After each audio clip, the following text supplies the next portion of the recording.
Ok. Atenção.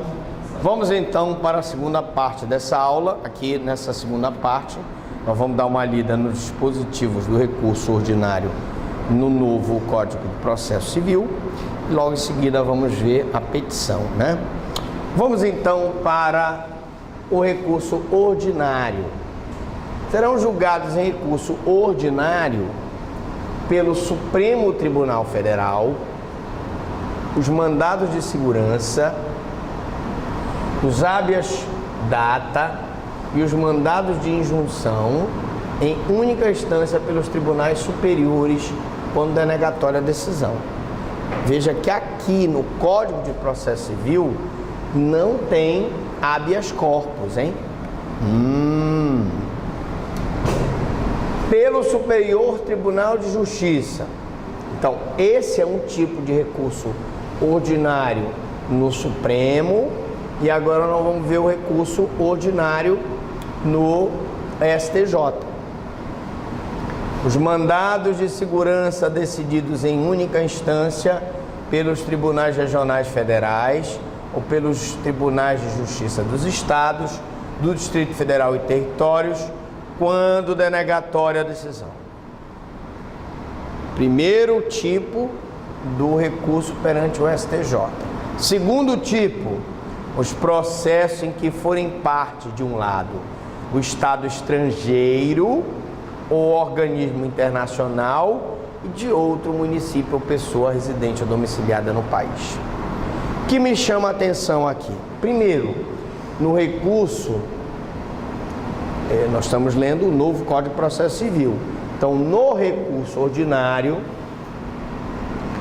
a hipótese aqui no Supremo, ela exclui o habeas corpus. Ela determina mandado de segurança, habeas data, mandados de injunção decididos em única instância pelos tribunais superiores. Em única instância, quando a competência for originária do tribunal, tá? No STJ, primeira situação, ele estipula só o caso do mandado de segurança decidido em única instância pelos tribunais regionais federais. E num segundo momento ele dá uma outra hipótese em que eu tenho processos entre o Estado estrangeiro e um organismo internacional ou município residente ou domiciliado no país. E vou dar agora um exemplo atualíssimo que pode gerar um recurso ordinário. Não sei se vocês sabem, mas o conflito existente entre Venezuela e Brasil na fronteira, ele é um conflito que pode gerar o corte do fornecimento de energia elétrica para Pacaraima, porque Pacaraima não tem um posto de gasolina. Não sei se vocês sabem disso. Não tem? Justamente porque os postos de gasolina ficam na fronteira, já dentro da Venezuela, na cidade que faz fronteira com Pacaraima. E, consequentemente, o primeiro problema que se avizinha é, numa crise entre Venezuela e Brasil, que nós não desejamos, a falta de combustível em Pacaraima. Estou falando Pacaraima, primeiramente, por conta de Pacaraima não ter um posto sequer de combustível, e se fecha-se a fronteira com o Brasil, o brasileiro não pode comprar o combustível na Venezuela. Conferem? Mas o grande problema de Roraima, para quem também não sabe, é que Roraima não está interligado ao sistema nacional de energia elétrica.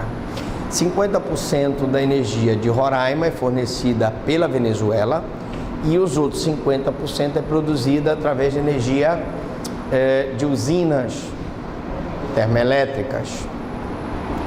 E com a iminência desse conflito e do fechamento da fronteira, existe um perigo iminente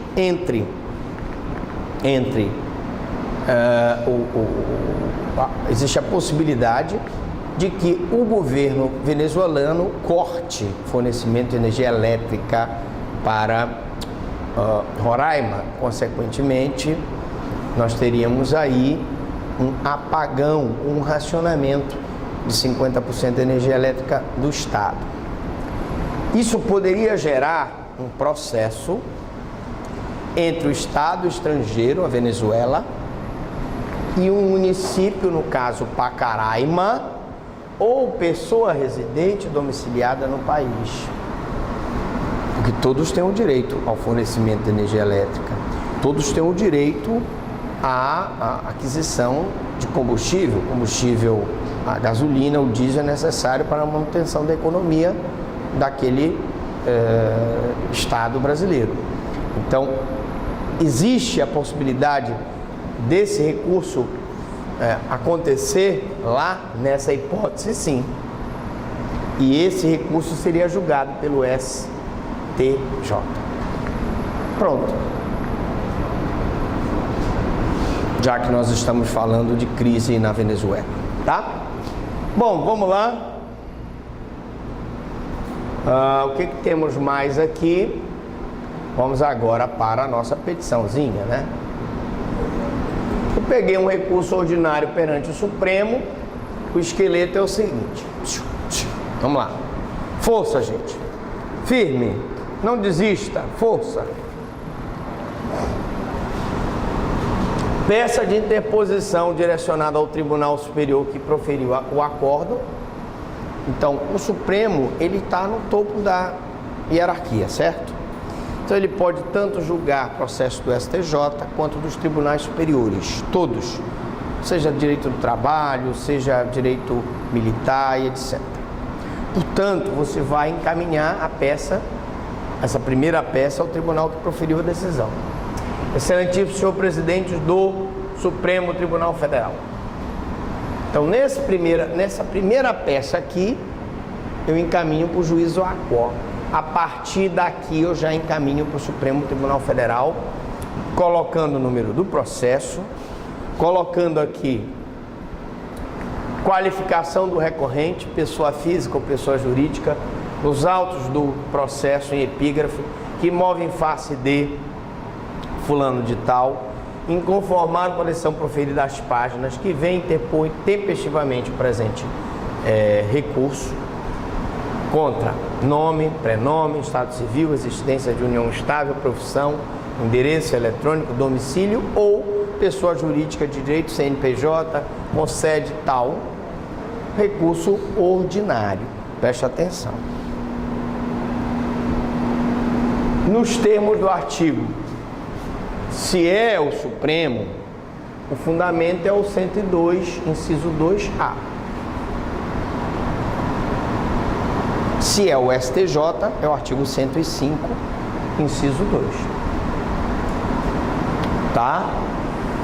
E o artigo 1027 e 1028 do CPC, esperando que seja juntada a guia de recolhimento e depois cumpridas formalidades processuais necessárias previstas no artigo 1010, parágrafo 1º e 2º do CPC, sejam os autos remetidos ao Supremo Tribunal Federal. Tá? Termos em que pede deferimento, local e data, advogado. Aí, nessa segunda parte, nós vamos colocar tribunal ad quem? Supremo Tribunal Federal, o recorrente, o recorrido, as razões do recurso, tá? Tempestividade. Você vai no 1003 e diz: qual é o prazo para interposição do recurso ordinário? 15 dias úteis. Mesma regra dos outros, tá? Segundo, cabimento.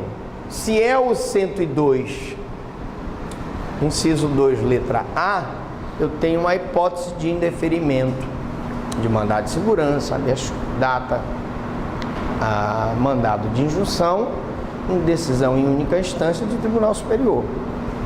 É essa a hipótese. Não existe outra. Preparo. Professor, o recurso ordinário tem preparo? Sim, tem preparo. Paga-se o preparo.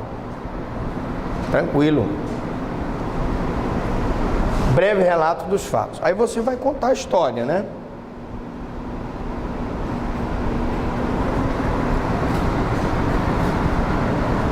O STJ